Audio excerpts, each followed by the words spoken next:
This episode of the Lead Machine Growth Show is brought to you by Lead Machine, the step-by-step, tech-easy system for getting leads online.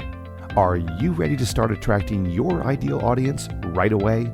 Join the 5-day Lead Magnet Magic Challenge today at www.getleadmachine.com/magic. Say goodbye forever to struggling with lead magnets and say hello to getting your offers seen by your ideal clients.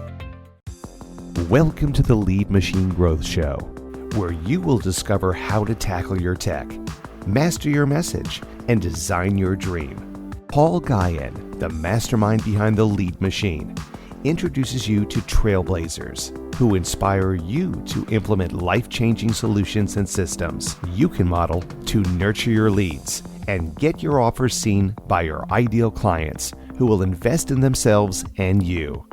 Be sure you visit our website at www.leadmachinegrowthshow.com. While you're there, subscribe to us via your favorite network. Now, tune in and get ready to transform your vision into reality. Good day, everyone. Knowing someone who can connect you with others is key to networking and referrals. Do you want to know a guy who knows a guy who can help you? Today, we'll explore the power of virtual events and learn proven strategies to enhance your networking skills and build genuine connections that propel your success. I'm Paul Guyan. Welcome to the Lead Machine Growth Show, where passion meets entrepreneurship and dreams become reality. I'm the Lead Machine coach, host, and international best-selling author and tech and marketing nerd. I'm passionate about helping entrepreneurs, coaches, you tackle their tech, master their message, and design their dream.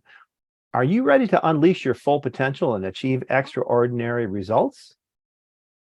Then you're in the right place. We'll dive deep into strategies, insights, and stories of trailblazers who have overcome obstacles of technology, marketing, and mindset and are making a huge impact on their audience and customers. So buckle up and get ready for an exhilarating ride filled with inspiration, motivation, and practical advice, and a kick in the pants sometimes. Whether you're just starting out or looking to take your business to the next level, let's get this conversation started and turn your dreams into reality. So thanks for tuning in. Today's episode will delve deep into authentic relationships and meaningful connections through virtual events, just as we explore these strategies, tips, and insights to help you build genuine connections online and off, leveraging virtual events as a powerful tool for networking success and other tricks I think our guest is going to have up his sleeve. I first met Michael at a virtual networking event. How odd. One of the guest speakers, Dan Janelle, actually promoted. I was on his list because I had interviewed him on my show, and I was on his email list, and he brought up this idea of a virtual network and something about a guy who knows a guy. And I went, wow, that sounds really cool. And since this event, I've interviewed two of the other guests from the virtual event on this show. And that's the true power of networking and virtual events. But now let's learn how to cultivate those connections. Once we've made them, you've got to turn them into authentic relationships, don't you? I mean, otherwise, they're just a one-time meet and just like a one-night stand. So let's meet our guest. Michael Whitehouse is the guy who knows a guy. He's the one I've been talking about. Having running events since 1996, which is when my firstborn son was born, he was fascinated by the potential of virtual events. When everything went online in 2020, I've been running events since I was about 12 years old, being a rock and roll drummer, so I can relate. The events he saw were often dull and unengaging. Sometimes rock and roll events can be that way, and a little better than a YouTube playlist. And he demanded better. So he started running his own. Focusing on interaction over opt-ins, he creates events that are truly human experience across a virtual platform. Attendees and speakers come away with new connections, just like I mentioned, new ideas, and often new prospects and partners. Now he runs a highly interactive, powerful, and fun events for clients to reach their audience and their message. And he's got a few more tricks up his sleeve and some new things that are happening. we're on the wave of this new advent of what he's working on. So, Michael, welcome to the show. I'm honored to have a guy who knows a guy. Thank you. It's great to be here. I'm honored to be invited. Yes, it was Dan Janelle, I believe, was who introduced us. So, so I'm curious, how can active listening and genuine curiosity contribute to building strong relationships through networking? I know people are afraid to go to networks. They get uncomfortable. They don't know what to do. Some people are super smart, but they're total introverts, and they need someone else to introduce. Once they have a conversation, they can usually hold their own, and they're fine. But listening is a great skill. So, and I was actually just talking to someone about that earlier today, that far fewer people are introverts than think they are. A lot of them are shy, and I've been shy at network. I'm a pretty outgoing guy, but I'll go to a network event, I don't know anyone, and I'm live like anyone else. I'm like, I don't know who to talk to here. But this is what stops people at networking events. They have been taught to focus on the wrong thing. There's a lot of networking advice out there. And it's funny because there's actually very few networking influencers. It's sales influencers and marketing influencers giving this bad networking advice. So the bad advice they're giving is focusing on the sales stuff, the prospects. So they say, you got to have your elevator pitch. You got 6 seconds to get their attention. You've got to convince them of your value and what you can give them, what you can do for them, by which I mean the value proposition of your product. Right. And most people are uncomfortable selling in general. They're uncomfortable selling to strangers, and they're very uncomfortable selling in the first 6 seconds of meeting someone. So you send them into a room full of strangers and say, take your practice elevator pitch and throw it at people who obviously don't want to hear it. And they don't want to hear it because they would like to throw their elevator pitch at you. I mean, they don't want to because they're as uncomfortable with it as you are, but it's the one thing they know they're supposed to do, and they can't do it till you shut up. So this creates a really awful dynamic of people who don't want to be in a space doing a thing they don't want to do that doesn't work anyway. What I recommend that completely turns this around is you go into every networking conversation looking to solve a problem. Your job is not to sell something. It is not to teach people about you. It is not to build your brand. It is to solve a problem. Every person you talk to, you need to find their problem, and you need to figure out something you have to solve it. And there's 3 ways you can do that: an introduction, advice, or a product or service. Most rarely the third one. It's most often the first one, because if you're at a networking event, you've probably met other people. And if you just introduce the person you're talking to anyone else you've met in the room, you're doing them a service because they want to meet people and don't know how to approach them. So if you go into every encounter saying, how can I serve this person? What problem can I solve? The pressure's off. You're no longer thinking, how do I make a good first impression? How do I make sure they know the right thing? How do I get my value proposition across?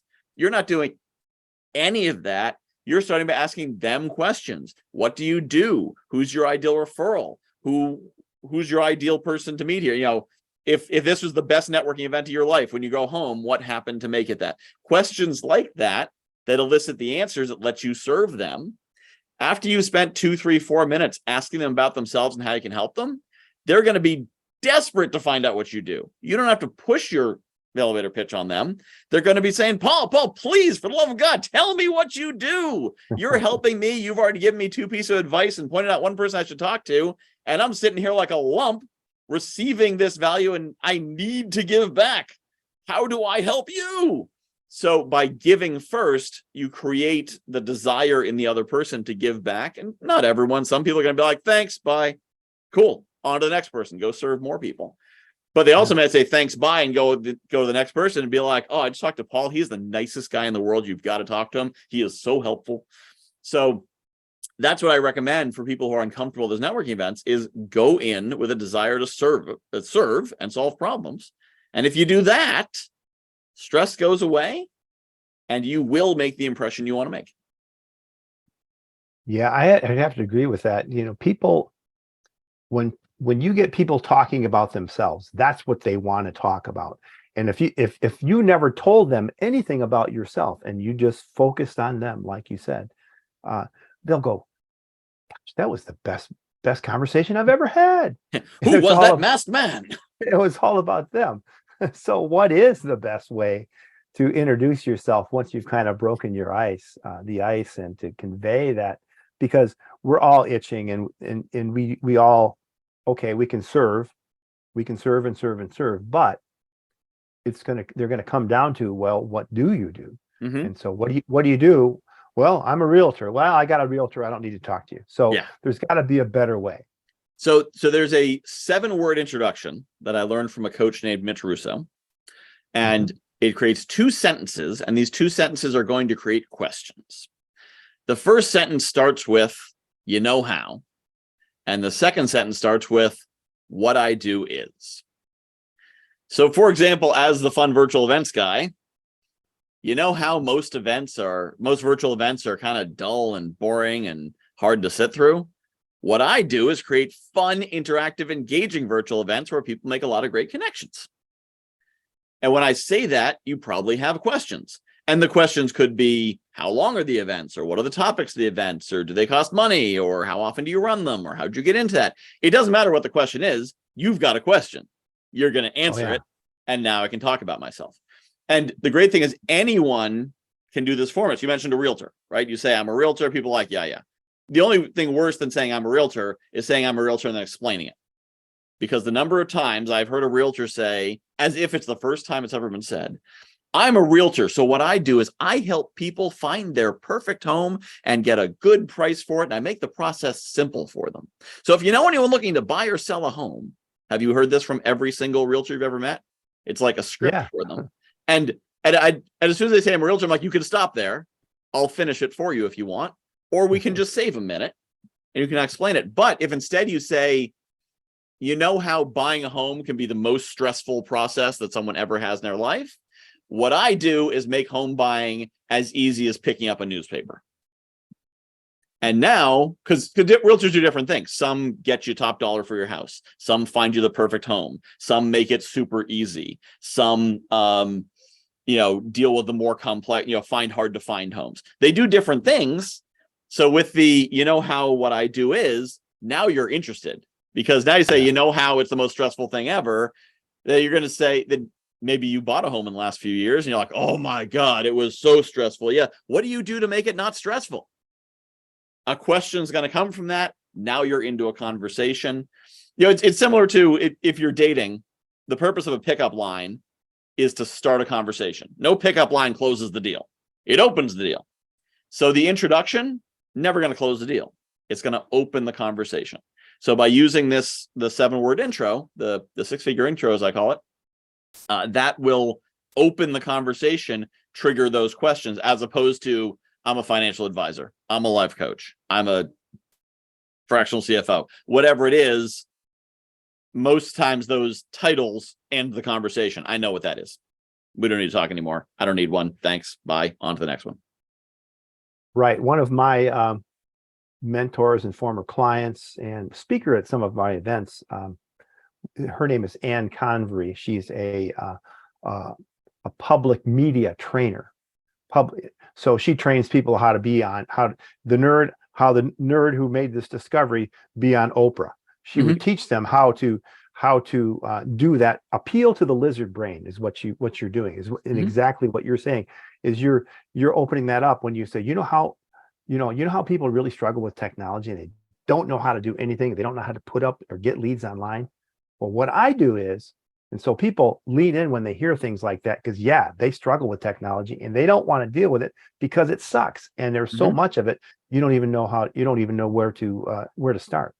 Yeah. So she teaches that same sort of thing, and gets people to lean in because of that really, really super, super short attention span, and being fun, and like we're having kind of a fun conversation, and that's what people like. They want to be liked, and they want to like people. And when you go to one of those networking events, whether it's online or off, I think your event, we had breakout rooms, and for some that can be super intimidating. So what are some of the challenges that people feel? Do you think it's just that that uncomfortableness or just not knowing what to say? What is it? I think it's a few things. One is, again, that belief that they need to find a prospect and make a sale in the room, which is impossible and stressful. So, and then failing that, they don't know what to say because they know they can't just go into the room and say, buy my stuff, hopefully. But that then makes them even more uncomfortable. So they know what not to say. And so now you're like, don't say that, don't say that, don't say that, don't say that. But what do you say? And that's where the intro works. And that's what I found with my virtual events is, so I used to send people off into breakout rooms. And the value of a breakout room in a virtual event is it re-engages you. It gets your brain out of sleep mode. It jiggles the mouse and removes the flying toasters from your face so that you're awake again. Zoom fatigue is, just to slide into the fun virtual event guy persona. Zoom fatigue is not caused by Zoom. It is caused by being disengaged on Zoom and simply trying to passively receive information for hours on end. So I usually send people into breakout rooms to serve the effect of, in a live event between speakers, you'll turn to the guy next to you and you'll ask them a question or say something. Well, you can't do that on Zoom, so I send you to a breakout room for a couple minutes. I then got feedback from people that me saying, say whatever's on your mind doesn't work because people are like, well, I don't know what's on my mind. And so I started giving the prompt of use the 7-word intro. Yeah. I teach that at the beginning. I teach it throughout as people come and go. And I'd say use 7-word. That's your only instruction for the breakout room. Use your 7-word intro. Make sure everyone gets a chance to do that, and then let the conversation flow because it will once everyone's spoken once. But is that breaking the ice? Is that saying the first thing? And that's why the 7-word intro is so powerful, because it gets things going. I do some speaker training as well, and I teach what I call the Circus Tent method, which is basically you memorize the first 2 sentences and then 3 tent poles, thus Circus Tent. So your 3 key points and then your last 2 sentences. And so those first 2 are the most important, because if you're like, I'm going to say something around this, that's when you get up on stage and you go, but if you know your first 2 sentences are going to be whatever they're going to be, you got those memorized, you get up on stage, you hit play in your brain, those 2 sentences come out, you're not going to freeze up on your 3rd sentence. It's your first word you're going to freeze up on. So same thing with having that introduction. And I think a lot of people choke on prepared elevator speeches because maybe they have a 37-second introduction and they've got it memorized and it's good. But all of a sudden they're like, do people want to hear my 37-second introduction? Is this the right place for this? Is this too much? Is it too pushy? I don't know. But no one's going to mind. There's a problem in the world. Here's a solution I create. Done. And it's so short, people are going to be like, and tell me more. So I think what freezes people up is they just don't know what to say when they go into the room. And so it ends up being really awkward because you can sometimes have an entire room full of people who don't know how to introduce themselves or they ramble. So not knowing what to say, they say everything. And they give their life story, but not in any sort of linear, interesting way, just in a rambling, meandering, circular way, going back on itself. And another thing I will share on the virtual events, something not to do, if I may, is so often the organizer will say, put your contact information in the chat, which is totally fine. You're going to get some people who are honestly reaching out saying, hey, let's connect. Some people trying to pitch you, whatever, but put your info in the chat. What you should not do is put more than a couple sentences in the chat, because consider the environment. You're in Zoom. Someone's talking at all times. So if you ever tried to read a paragraph while someone's talking, it's very difficult. You have to intentionally tune out the person talking to focus on the paragraph. So if you're dropping paragraphs in the chat saying, I've been doing this since 1997, and I do this, and I got this background, and I help you, blah, blah, blah, blah, blah, blah, blah. You are effectively asking the audience to tune out the primary content to pay attention to your introduction out of context. It's a little bit rude. It also just doesn't work. No one's going to read it. So people may grab your email address and send you an email and say, hey, let's get on a call so I can pitch you or whatever. But very few are actually going to read this. And if you think people are going to save the chat and go back and read your bio, there's this lovely bridge down in New York down the road that I can sell you for a great price. Because people don't do it. I don't know about you. I've never downloaded a chat and gone back through and like read all the bios of all the people in there, partly because most of them aren't that well written, and mostly because I'm lazy. I don't have time to go back and read through a 20-page chat log. But what I'll drop in the chat is, I'm the Fun Summit guy, 3 upcoming stages, boom, boom, boom, links. Because then someone's like, I want to get on stages. Oh, speaker application, click. Or, follow me on LinkedIn, link, click. So they can understand. So calls to action. Words. Yeah, they can read 8 words, be like, LinkedIn, yes, follow you there. They open up the window, they'll deal with it later. And it's not demanding of their mental energy and time. It lets them engage with the corner of their mind they have available while they're also doing something else on the event. Gotcha. So in other words, calls to action to connect with you, or something that's part of your brand that helps you brand yourself, like connecting you to the good guys is part of your brand. Yep. And calls to action that are readily apparent what the value is. So, don't say like, learn about my coaching program, get on Discovery Call with me. I don't know you or your coaching program, but get on my stage. Most speakers want stages. So that's valuable. It could even be, it's a little weird doing a networking group, but it could even be, get my 5 tips to more effective networking, and a link to that. Somebody might be like, I could use more effective networking. It just has to be something that in the course of one sentence, they can say, I need that. I'm going to grab that. Right. Excellent. So now that we've made some connections, how do we follow up and stay connected with these after these virtual events or networking interactions, or however we meet? How do we keep connected? So there's 2 parts to that. One is the follow-up call, the actual one-to-one virtual coffee, whatever you want to call it. And then there's beyond the virtual coffee or follow-up call. So, if you want to connect with someone, you get on a call, and on that call, you're looking for, how can I serve you? How can we work together? Have a clear idea of what you want. You're not going to lead with, I want this, but, know what you're looking for. So when they say something like, how can I help you? You don't look at them like a deer in the headlights. But after that meeting, most people you meet with, you're going to say, okay, this was a good meeting. Great. We're not going to collaborate. We're not going to work together. There's no clear path forward. Maybe I'll get on your podcast, but then what? And there's two tools I have used for this. One is, of course, I'm a networking guy. So I've got a monthly networking event called the Networking Gathering. I'm launching something called the Entrepreneur Village, which is a weekly networking community. So I can invite people to be part of that community, part of a community I'm part of. But you may not want to launch your own networking community. What I have made very good use of is email. What is commonly called email marketing. I don't like that term for what I do, because email marketing makes you think of when you get an email from Kohl's with all the latest styles and 20% coupon, which is absolutely not what I do. I use email like a personal social media platform. So on email, I will talk about taking my daughter to the beach last week, or this thing that happened at a retreat, or a new idea that I learned, or this thing that's ticking me off in the industry, or, I'm just this guy with a microphone and a keyboard, and I'm going to talk to you about some stuff. Yeah. And I use it because there was a point earlier on when I was meeting 20 people a week.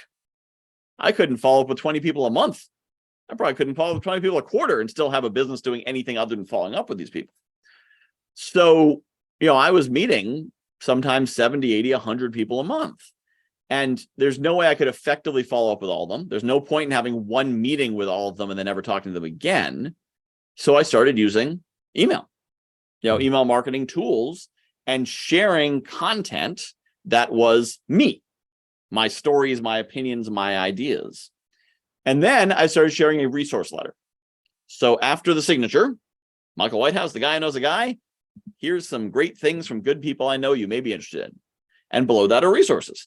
And that's sometimes freebies, it's sometimes events, it's sometimes offers. Because what I realized was people like to shop. They like to know what's going on. They like to have vetted recommendations. If I go to a great bar and I say, hey, Paul, I went to this great bar down the street, you should check it out. You're not going to be like, Michael, stop pitching me. You're going to say thanks for the recommendation because it provides value. If I say, I know someone who's really good at training speakers and you're a speaker, you're not going to say, stop pitching me. You're going to say, oh, really? He's got a free webinar? Yeah, I'd like to check that out. And then whether or not you want to buy the thing he's offering at the end of the webinar, that's up to you. But I'm very careful that anyone I recommend provides value. I don't recommend anyone who's offering one of my biggest pet peeves is those webinars that claim they're going to teach you something and then don't actually teach you anything, and it's all pitch. It's one thing to say, I'm going to give you a bunch of free knowledge for 90 minutes and then make an offer. That's a fair exchange of value. But I don't promote the pitchy ones. I promote things of value. I know this guy, he knows a bunch of stuff. You should go check it out. He's going to teach you something. Maybe you want his program. Maybe you don't. That's going to be up to you. But I provide that value. And so through email, I'm able to connect with an audience. Because as I'm meeting them one by one, they are individuals. And then I meet hundreds of them and they become an audience and a community. And a lot of that's a matter of mindset. I don't think of the people I send emails to as prospects. I guess audience is the right word, but I really think of that as a community. I think of them as, when I send out an email, I'm sending it out to 2,100 of my closest friends. And it's having that mindset allows you to engage with the group on that larger scale. And because I think of them all as my friends, if a friend were to reach out to me and say, hey, Michael, could you recommend, I'm trying to find a job. Do you have any pointers for me? Yeah, of course I got pointers for you. You're a friend. So anyone I'm sending those emails to, they're a friend. So if they reply and say, could you recommend a good service? Could you, I need help with this, or could you give me a quick piece of advice with that? Now, if they do it regularly, then that's where we go from friend to client, and I've got programs for that.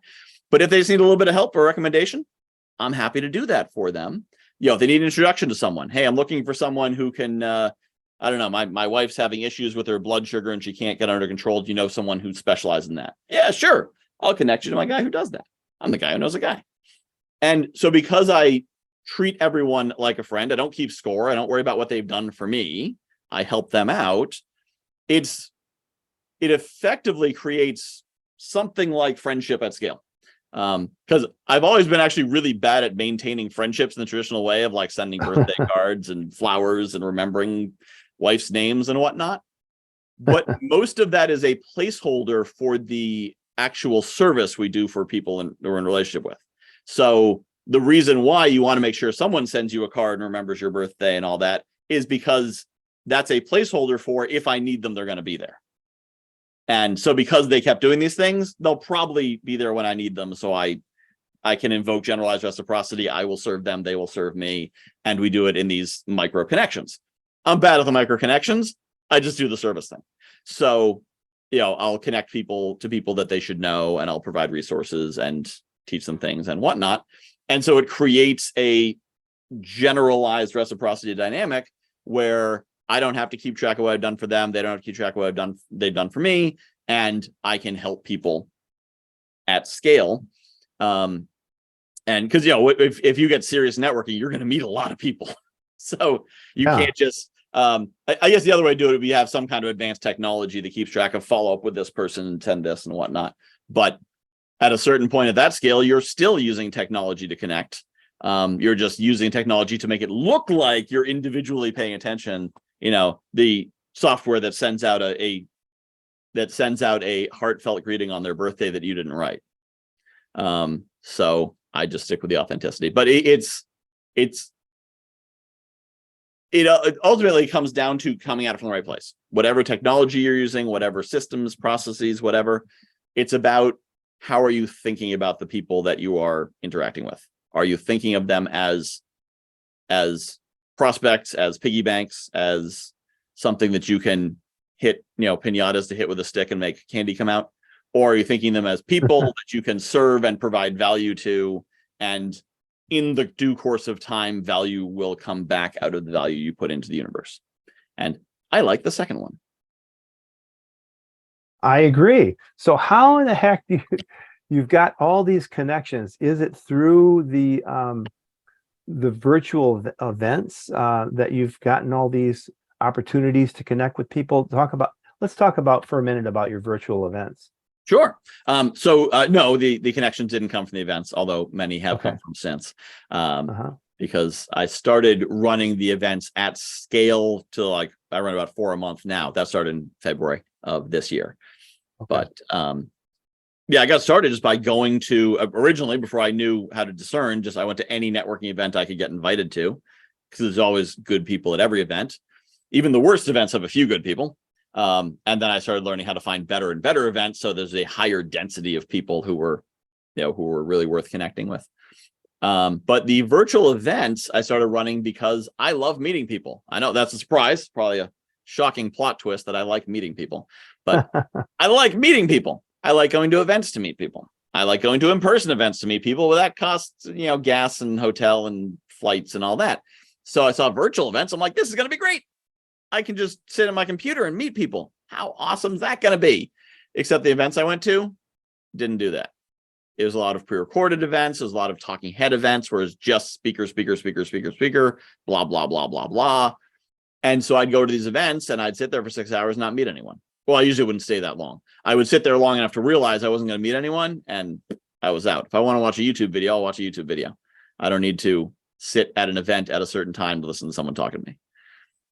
So I had trouble finding the kind of events where you could really get good connection. So I started creating them.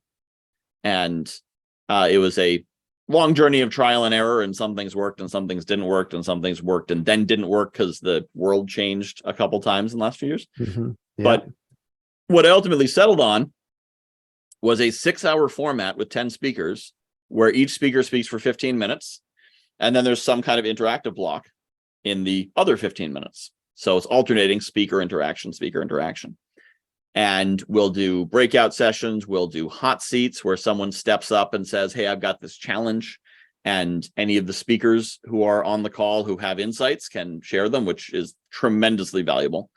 Every time we do a hot seat is an amazing experience for pretty much everyone in the room. Sometimes we'll do Q&A or open roundtables or free-flowing discussions or whatever is appropriate based on how many people in the room, how engaged they are, what's going on. But the point is that somehow, twice an hour, there's a chance for the audience to get into the event. And now we have people who come to the events, their cameras off the whole time. I don't even know if they're there. They're lurkers. That's totally fine. They're welcome. But the people who get the most value are the ones who participate in the event. They raise their hand for the hot seat. Speaker asks for volunteer. They're like, ooh, me. And we've had some people, and I've learned to start prompting people and tell them, don't worry about hogging the stage. I just won't call on you if you raise your hand too much. So raise your hand for everything you want to do. Because we've had some events that are lower attendance. You never know with a live event. Sometimes they're higher, sometimes lower. We had events with lower attendance where one person has basically been the go-to volunteer through the entire day. And if you're a speaker and you need a volunteer, you need a volunteer. So by volunteering, they're serving. And this person has gotten all this coaching from all these speakers. They got in the hot seat. They got their speech written. They got their brand selected. They worked on a new catchphrase. They developed their introduction line.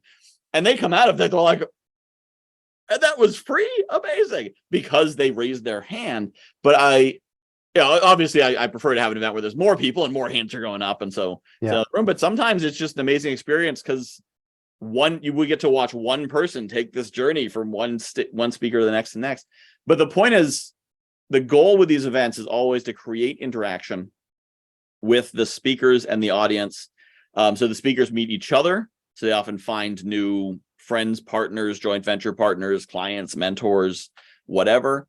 And also connecting the audience to those people. So I ran an event in August 2021 that was probably the biggest flop I ever ran. I had something like 21 speakers booked and 17 people showed up, which means 4 of the speakers didn't show up. It was not a highly successful event.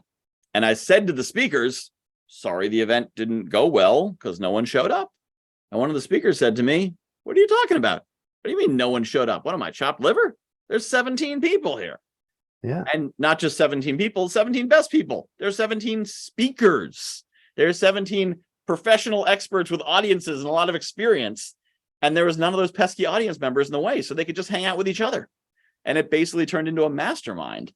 And once I looked at that, I realized, oh, the value proposition of this is different than I thought. Because what you've got is a round table of experts. You've got almost like what happens in the green room of a live event, but the audience gets to hang out in the green room because there's no separate rooms. There's just the room. So I've created this space where the speakers are sharing, because they're speaking for an audience, but there's other speakers in the audience, and the audience is in the audience. And so everyone gets to mingle together, and there's this level of access and connection you don't usually see even at live events, let alone virtual. It's what you get in the bar after a live event, when the speakers in the audience are all mingling together and they're loosening their ties if they're wearing ties and drinking a beer. We do that on the Zoom call. I mean, it's up to you if you want to drink a beer, but it's a place where everyone can mingle together and really have access to each other to build those connections. Wow, that's awesome. I love that model. So you invite a bunch of speakers, and you said 6 hour format. Did you say 10 speakers or 6 speakers? Yeah, 10 live speakers. And then 15 minutes, breakouts, hot seats, Q&A, etc. So how do you fill these events? Obviously, you choose speakers who have an audience. Right. Yeah. And so that's how we fill it. The speakers commit to promoting to their audience. They are committed to bring at least 10 registrations, which is actually fairly low for most events. But I don't just want the speakers with a 10,000 person audience. Yeah. And there's speakers who can get 40 people to register and 2 of them show up. So that doesn't do a whole lot. I mean, it builds my list, which is nice, but doesn't make the event better. So I found that 10 is actually a good target, because the speakers who have more of an audience, more pull, they don't stop at 10. They bring in a good number. But it also means that some people who are really expert at what they do, but their list is 192 people. So they can get 10, but that involves sending out some private invites and some text messages to be like, hey, I'm doing an event, just come to it. And those are often the best people to have at the event, because they didn't just get it from a list, they got a private invitation. But one way or another, I don't specify send 3 emails or how big your list has to be or anything. I say get 10 people. And 10 real people, not 10 made up email addresses, but get 10 people. I don't care if you get them by email, social media, carrier pigeon, telepathy, or just putting up the bat signal. As long as they register and some of them show up, we're good. And the result of that is we get about 125 to 300 people registering for each event, and about 20 to 45 live on the call throughout the day. And we keep a pretty steady attendance throughout the day because it's highly engaging. But that tends to be I find it's actually a good size. When I first started, I had a little bit of attendance envy, because I look at these events, they're getting 400 people, and I'm like, I wish my events had 400 people. And then I realized when you have a 400-person event, it's a different vibe than a 40-person event. 40-person event, you can raise your hand and be pretty confident you're going to get called on. Go into when we go into breakout rooms, you're going to throughout the day get in breakout rooms with almost everyone. You're going to get to meet most of the people there. 400-person event, it's a herd moving from one place. It's difficult. Yeah. I've been on events with breakout rooms, and there were thousands on the event. And the chat was it was like a ticker tape, just rolling past. And there was some really interesting stuff, and you want to save the chat because, I wanted to meet that person. And it's difficult. So I agree. The smaller events are nice. Which also gets back to the advice of why you should not put your life story in the chat and keep it short. Yeah. Because when you those big events, you got these people dropping these big blocks of text in there. No one's going back to that. And you're ruining the chat. Like, you can't read the chat because it's big giant blocks of text. And that's also the event organizer. The event organizer should be stopping people from doing that and giving them a format to post in the chat because otherwise the chat just becomes useless. It's a ticker tape. Yeah, so you should have some rules for the event. I find the event or the chat valuable sometimes when a person's in a hot seat and there's questions that they're kind of, the speaker or the coach are in the hot seat are having a discussion, and then there's some great input about here, had you thought about this, hey boy, here's another angle. And so the chat can be really valuable there, especially when you're doing those masterminds and hot seats. So I found that to be, and it's useful in a small group. Mhm. Almost impossible to capture that in a big group. Yeah. So as far as your registrations, you don't really have a big process, just kind of an expectation when Yep. you invite the people. Yeah, So keep it simple. how do you find good events to go to? The event I attended was something about events that don't suck. Mhm. And so how do I find events that don't suck? And that would be, obviously I want them to be in the things I'm interested in, but Yep. I'm interested in networking and finding my audience and maybe guests for my podcasts or whatever. So unfortunately, there's not a good answer, because Mhm. the events that do suck want to make you think they don't suck. They're easy to find. Yeah, well, but the problem is that sometimes good events have followed the copywriting mold of bad events, so they sound the same. And bad events follow the copywriting, write copy to make them sound like good events. But and this is why I personally am strongly attached to authenticity and honesty in language. So, like, if we're talking about a pre-recorded summit, I do not call it an event. It's not an event. A web page with recordings on it isn't an event. An event means something that happened in a place and time, even if that place is the internet. But it happened in a certain, place and time. It had a beginning, it had a middle, and it had an end. Having a website that's open at certain times and closed other times isn't an event. That's a library that you have access to at certain times. So I don't call that an event. I call an event something where things are actually happening. So one thing you can look for is if it talks about, interaction and engagement, and there will be networking, you'll meet people. But unfortunately, too few events focus on that because they think you care about who the speaker is and what they're going to talk about. And I don't know about you. I've very rarely seen something that said they're going to talk about this and said, "Ooh, I can't wait to hear about that." But of course, I'm also a super connector, so I've heard either a podcast or a video or had a conversation with someone about any of these topics. The best way to find good events is probably word of mouth.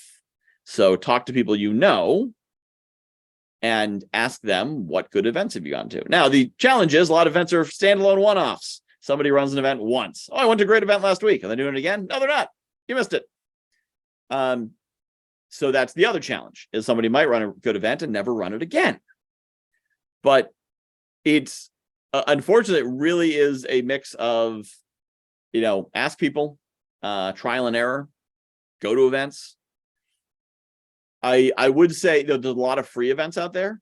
And so if you see an event that looks like it might be good, block out the time and then get comfortable with leaving. So if there's an event, 3-day event, block out those 3 days in your calendar and then spend an hour and a half. Commit an hour and a half to say, is this kind of event I thought it would be? And if it's not, you don't have to spend 3 days. Get out. Right. You don't have to, now if you spend money on it. I mean, a lot of these events are $50, $100. They're not a big investment. But just kind of be aware of what kind of event you might be going to, what might be there. But get comfortable if you have paid. If you paid $50 to be there, and it turns out that it's not really holding your attention, you're not getting value out of it, don't throw good time after bad money. Don't fall for the sunk cost fallacy. You paid $50, but it turns out to be a crappy event, just leave. And usually it's what was promised. You just hoped it'd be more. They say, we're going to have these speakers teaching this. And you get there, and those speakers teaching that. But that's it. Kind of hoping for an event. But there's really not, I don't know of any good way to find good events other than try them out. And there's some good networking groups where you will find, like Frank Agan runs a great event called, name would escape me. Frank Agan runs Am Spirit, which is a networking organization. He has a free monthly event on the second Wednesday of the month. There's Robert Butwin. Because with Robert, you can't help but win. Robert Butwin has a list of networking events. If you go to his website, he has it's like a PDF, it's 2 pages long. It's all these different recurring networking events he's familiar with. So, but and a lot of them are free to attend. So you can just kind of drop in and try and see, or, just follow me around and go to all of my summits and attend the Entrepreneur Village and weekly networking gathering. And that'll be, that's something like 10 events a month. So you could just enter my ecosystem and go to all my events and not go to anyone else's. That's also a solution. I'm not saying you need to do it. I'm just saying those are the only events I can attest are good. Well, let's talk about your Entrepreneur Village for a minute. You sent out an email yesterday, and you kind of spilled the beans on some new direction. Mm-hmm. I think it's just an extension of what you already do, but it was interesting to me. So tell me about this new direction. I know you're still the guy who knows the guy. That's who you are. In January, I was getting away from the guy who knows a guy, because I'm like, well, the guy knows a guy, but what do you buy from the guy who knows a guy? And I don't know how to market that. And I'm going to be the fun virtual event guy. I'm going to run events and people can hire me to run events. And then I realized that's a product I offer. It's a service. It's something I'm very good at. It's not who I am. Like, there's a difference between who you are and what you do. Running virtual events, it's what I do. The guy who knows a guy, that's who I am. So the virtual events that create the connections and bring the people together, that's a way I express being the guy who knows a guy. The Entrepreneur Village is another way, because, as I'm sure you know, loneliness is epidemic in the Western world. Almost like it's intentional. So we have social media where we have kind of fake connection. We have, all these things, but a lot of people don't really have any friends. They don't have people to count on. And then that goes double for entrepreneurs, because the friends you do have don't understand what you do with your time. They don't understand your lifestyle. They don't understand what's important to you. So even if you do have friends, they don't understand your life and what matters to you. So then I learned, or was reminded, that when people are lonely and isolated, they're easy to take advantage of. So you see a lot of MLMs out there, multi-level marketing. Now, some MLMs are great companies and they're great opportunities and they're totally legit. Others, however, take advantage of people's loneliness and isolation and basically give them a group of company friends and get them hooked on the company so they can't leave, and then say, you must do this, this, and this, or you're going to lose all your friends. You also see a lot of coaching programs and masterminds, groups like that either honestly or nefariously take advantage of that isolation. So that, you'll find your community here. So give us $1,000 a month and we'll also give you some training and support. But the desperate need people have is for community. And that's why they fork over the money so they can get in there. And again, the good ones are doing it because they want to serve and they're providing great value and also community. The less good ones are simply, haha, you have a need and we're going to take your money to fill it. And sort of fill it, which means we keep you always slightly unsatisfied so that you remain stuck to us. So I thought, what if I created a community that just sought to solve that problem and bring people into my community? And then once there, I could recommend trustworthy, good guy partners, because they're going to need to buy a CRM system. They're going to need to buy a whatever. I can make some affiliate commission off that. But the primary purpose is creating the community that solves that isolation. I'm not isolated because I'm the guy who knows a guy. I network impulsively. I talk to 20 people a week. I was more connected after 2020 than less because I'm weird. Most people became more isolated because they didn't know where to find people. They didn't know where to connect. Every place they would connect wanted money. So it was paid networking groups, paid mastermind groups, paid, the restaurants want money, coffee shops want money. Wherever you're going, they want money if you're going to hang out with people. So I thought, what if I create a space where I don't ask for your money? And that way people can find that connection they need. They can find that peer group. They can find people understand, as only other entrepreneurs can, what we're going through. And it's a simple 90-minute a week group. It's a place where people can share their celebrations. They can share their request for resources. It's not so much a place to be like, here's the ideal customer, send them to me. It's more a matter of, does anyone know a good graphic designer? or I'm running into this challenge. Does anyone know a good, resource where I can get this solved? It's a place for people to meet each other. They'll be encouraged to do offline conversations and actually build relationships outside. And it's basically a starting point to get past the isolation, the double isolation of both living in 2023 in the Western world and being an entrepreneur living in 2023 in the Western world. Right. And people can find that at guywhoknowsaguy.com/village. And all I ask is an email address so that I can send out the Zoom link and the reminder that we meet every Friday. Outstanding. Well, as we wrap up with your final words, what are 3 things our listeners can do today? And by the way, I really enjoyed our discussion today, and I'm really interested in this village. So as we wrap up, final words, what are 3 things our listeners can do today to put these ideas into action? 3 things. So the first one would be go into every encounter, every conversation, seeking ways to serve the person you're talking to. The second is that introductions are the easiest form of value you can provide. Even if you don't have anything, you don't have 2 nickels to rub together, you probably know somebody who the person you're talking to would benefit from knowing. And the third thing is to remember that whatever it is you're trying to do, there's probably someone in the world who could say yes to it. And if you can get in a conversation with them, there's a decent chance they might say yes. And then it's just a matter of networking and figuring out who in your community knows the person you need to know to get that yes. Wow. Excellent. Well, thank you for that. Speaking of the Entrepreneurs Village, Mike would like to offer you free access to the Entrepreneurs Village. As he said, it just takes an email. So because everyone knows it takes a village to raise a business, right? So go to www.guywhoknowsaguy.com/village. That's www.guywhoknowsaguy.com/village. Well, thank you again, Michael, for being on. And we're going to sign off here. And remember, faith and action go hand in hand. So put the pedal to the metal. And until next time on the Lead Machine Growth Show, I'm Paul Guyon. So long for now. Thank you. Michael.